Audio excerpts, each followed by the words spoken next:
दिल्ली के अंदर पानी की कमी नहीं है. Delhi produces 840 million gallons of water every day. And Delhi has a population of 1.5 crores. It comes to 220 liters per capita per day. 220 liters means 11 buckets of water for every single citizen in Delhi. Germany produces 150 liters per capita per day. England produces 150 liters per capita per day. Still those people get 24-hour water supply in their homes. Delhi produces 220 liters per capita per day.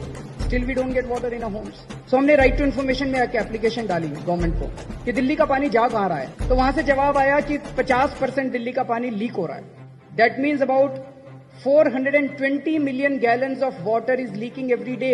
420 million gallons पानी अगर रोज दिल्ली की सड़कों पे आ रहा है. हमने कहा जी 3 दिन में तो बाढ़ आ जानी चाहिए दिल्ली के अंदर, पर दिल्ली की सड़कों पे तो पानी दिखाई नहीं देता. तो उनका जवाब आया कि अंडरग्राउंड पाइपलाइन लीक कर रही है. तो हमने कहा अगर अंडरग्राउंड पाइपलाइन लीक कर रही है तो Delhi's water table should rise.